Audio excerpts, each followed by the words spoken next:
This is Master Wong Shun Leung, one of the world's leading authorities on Wing Chun Kung Fu. He is also recognized within the Hong Kong martial arts community as being the late Bruce Lee's foremost instructor under the guidance of Grandmaster Yip Man. The sequence of simple hand patterns being performed here, although appearing rather gentle and harmless at first glance, are the seeds of an ingenious system of combat containing some of the deadliest close-range fighting techniques ever devised. Wing Chun, based on the principles of both physics and human anatomy, has been proven as one of the most practical forms of self-defense to date.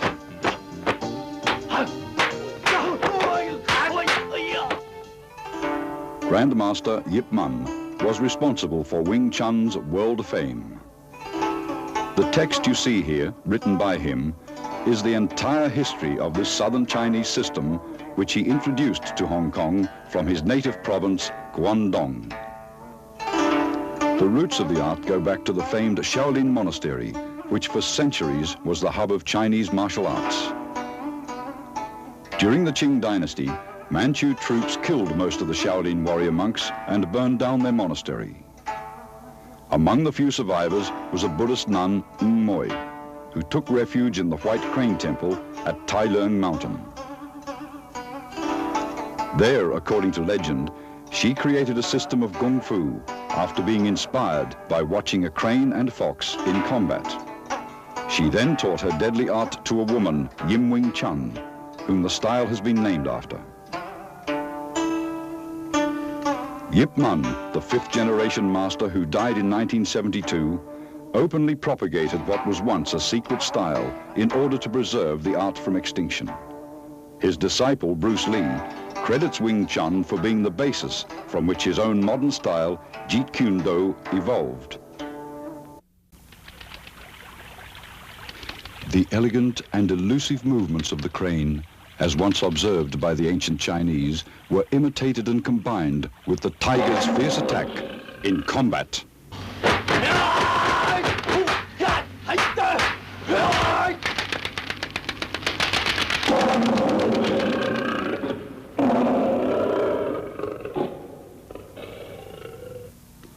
The name Shaolin has become synonymous with Kung Fu, though the source of China's fighting arts can be traced back centuries before Shaolin styles emerged.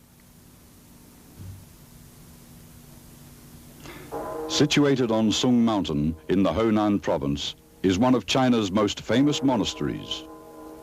Built in 495 AD, this huge monastery, which at one time housed up to 2,000 monks, created a natural atmosphere conducive to the contemplation of and devotion to the Buddha by those who forsook society and sought spiritual solace. Nevertheless, it was no typical Buddhist monastery. For within these walls, along with the profound silence of monks sitting cross-legged, absorbed in meditation, and the hypnotic drone of others chanting holy sutras, was mingled the piercing battle cries of warrior monks engaged in combat. Their refuge, the fabled Shaolin Monastery, was a center for men dedicated not only to salvation, but to a secret discipline which was a curious blend of physical toughness and spiritual purity. The genesis of Shaolin Kung Fu, which because of oral tradition has become an interweaving of legend and history, begins with the appearance of the enigmatic and awesome monk, Damo. To Buddhists, he is revered as the founder of Zen. To martial artists, he is considered the father of Shaolin Kung Fu. In the 6th century AD, he departed his home in India, trekking eastward to Canton, up to Nanking, then further north, where upon reaching the Shaolin Monastery, he stopped and thereby began to teach spiritual insight through Zen meditation. Damo created certain exercises after discovering that monks, who not being able to stand the rigorous Zen discipline required for gaining enlightenment, fell asleep during meditation. To nourish their health and supplement their passive seated meditation, he devised 3 sets of psychological and physical yoga-like exercises called 18 Monks Boxing, the Sinew Changing Classic, the Marrow Washing Classic. These active meditational exercises allegedly form the embryo from which Shaolin Kung Fu evolved. The martial arts were born out of practical necessity. During holy pilgrimages, monks were frequently robbed of religious treasures by marauding bandits. By adapting Damo's postures into fighting movements, they developed sophisticated fighting methods whereby they could protect themselves. With the influence of Zen, what would have been merely a deadly science of combat was elevated into a martial art, a physical and mental discipline created not only for self-defense, but also as a vehicle for spiritual cultivation. This art so flourished over the centuries that the valor and skills of Shaolin monks became legendary. In 1736, the foreign Manchus banner troops attacked the monastery. Vastly outnumbered, the warrior monks were annihilated. The Shaolin monastery was burnt to the ground. A handful of survivors fled and openly spread their art to the populace. Today, the Shaolin monastery has been rebuilt and is remembered as the origin of a profusion of Kung Fu styles over the centuries. One such style is Hong, created and named after Hong Shi Guan, a Cantonese master known as one of the 10 tigers from Shaolin. He was a disciple of the famous Shaolin abbot Ji San, who, after escaping the burning of the Shaolin, became the major figure responsible for spreading Shaolin Kung Fu throughout southern China.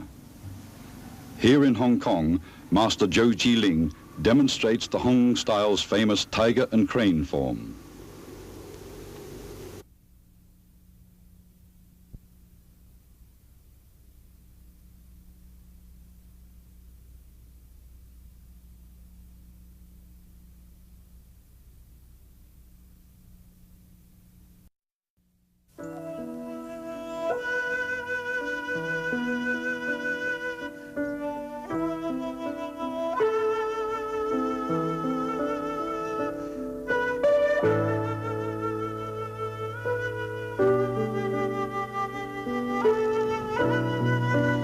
Each morning, Master K.M. Liang performs a graceful slow-motion dance.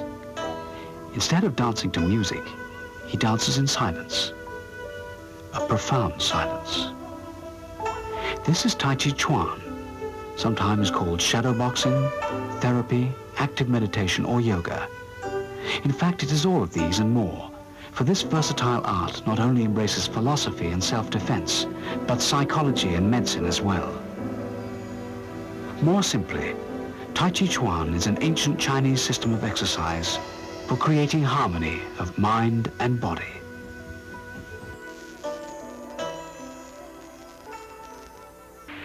Man's tiny figure, dwarfed by the sheer immensity of his physical surroundings, is absorbed in wonder and awe at the panorama before his eyes. But early man was not content just in marveling at his environment. He thirsted to understand the how and why of penetrating the mysteries of his reality, to find order in nature. After long observation and intense contemplation, he discovered an underlying pattern behind the intricacies and complexities of all changing phenomena. Everywhere, cyclic rhythms were manifested. In the water, with the waves ceaselessly rushing onto shore, then rolling out to sea, and in the rising and falling of the tides. In the sky, with the daily cycle of day and night and the accompanying change of light and darkness. And on the land, with the 4 seasons and their accompanying vegetation cycle between their life and death, where spring, summer, autumn, and winter correlated to the stages of birth, growth, maturity, and death. From these observations, Taoists concluded anything reaching an extreme would automatically return to its opposite state. From these cyclic and rhythmic motions between opposite extremes, the early Chinese conceived the philosophical concept of yin and yang, a pair of opposite yet complementary forces that continuously interact and transform into one another without cessation. Just as Taoists discovered rhythms in nature, they found them in man also. For man, they believed, is a microcosm, a miniature universe of the Tao, whose body is tuned to the universal rhythm of yin and yang, as expressed through the inhaling and exhaling of each breath, or the flow of blood to and from the heart in every pulse. It is manifested in his sleeping and waking cycle, as well as with his alternating states of rest and activity. In fact, man's every gesture and physical movement through the interplay of muscular relaxation and tension expresses yin and yang. Life is motion within the flux of time. For Taoists, the supreme goal of man is to be able to maintain balance between the forces of his mind and body from each instant to the next, and ultimately to attain spiritual detachment from the trials of an ever-changing universe. To achieve this, man must seek both a state of mental stillness, wherein all emotional agitations, anxieties, and worries dissolve, and relaxation of the body, where there exists freedom from unhealthy stress and tension. Tai Chi is a method devised specifically to achieve this stillness in movement, or mind-body centering, that allows man to survive the inevitable sorrows and joys, up and down vicissitudes of the human condition, as well as to attain health and peace through harmony with the course of nature. Wang Wen, Tai Chi master and scholar, while borrowing the Taoist favorite symbol of water, which is so often used to describe the nature of Tao, portrays Tai Chi's kaleidoscope of movements as dynamic patterns of action flowing imperceptibly into each other, like rising waves of a calm sea, yet retaining their individuality, continuity, and evenness as parts of an integral whole. And what about Tai Chi Chuan?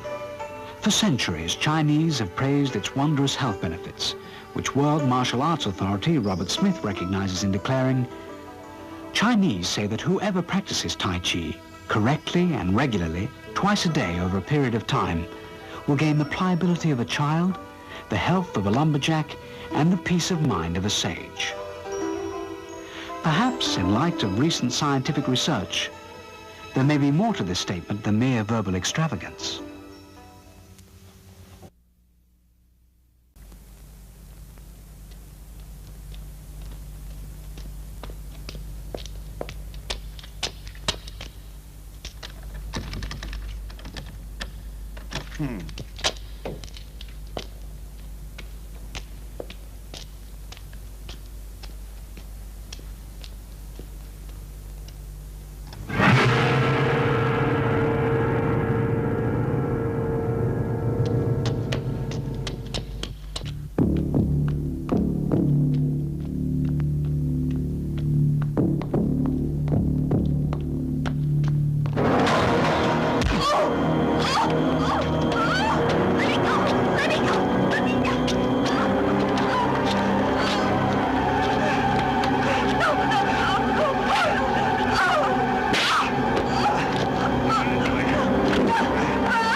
Rape is a frightening act of brutality, thriving on the pain and fear of each new victim.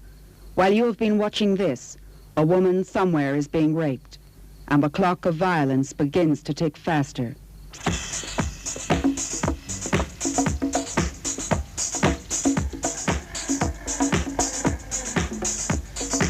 With the rampant increase of rape and violent crime, paranoia and the fear of victimization is now a stark reality for women everywhere.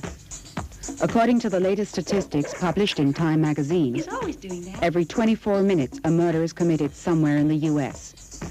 Every 10 seconds a house is burgled. Every 7 minutes a woman is raped.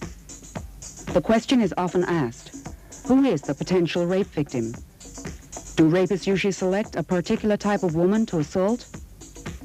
Although many victims are between the ages of 10 and 29, the stereotype image of the beautiful young victim, alone, innocent, and helpless, is a myth created by the media. The fact is, any woman may become a victim of rape or violence.